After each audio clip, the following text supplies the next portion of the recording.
Tarehe 12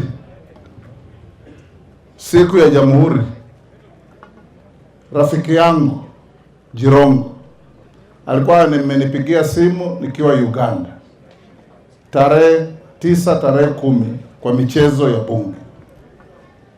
Kumaliza Jamhuri nikampigia nikamwambia, Cyrus, ulikuwa unanitafuta, kuja tuongee. Akakuja tukaongea,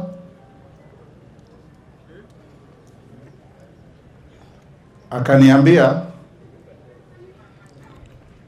mwaka huu ukianza mama yako alikufa, na mnajua mama yangu Ann na Bahwana alikufa.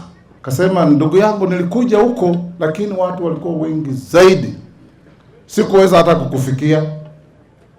Na sasa umepoteza ndugu yako mkubwa Mwalimu, na yeye pia ni rafiki yangu.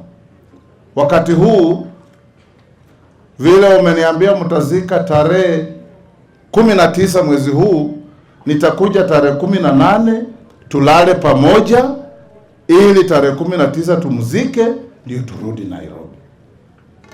Tukaketi pamoja kutoka saa 2 jioni, na mbaluya mwingine anaitwa Redman Malala na generali mwingine anaitwa Jeno Tuwei wa Athletics Kenya.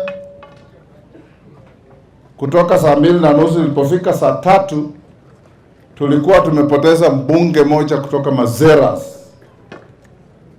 Pwani. Nikamwambia Cyrus, mimi kesho naenda Mazeras. Nimemwambia mbunge wenu Nabii, kuja unisindikize tuende kuzika mbunge huyu anaitwa Dena. Saa 3:30 mimi nakawaja. Asubuhi nasikia habari Jirongo amekufa kwa accident Naivasha. That is how close it is to me.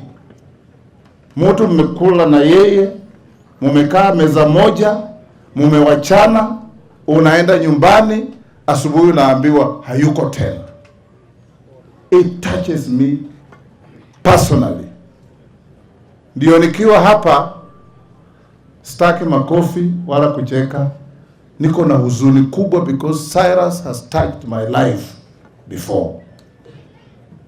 Na yeye tumesaidiana mambo mingi ya kusomesha watoto, ya kushauri watoto, ya kufanya siasa, ya kuunganisha watu wetu na mambo mengi.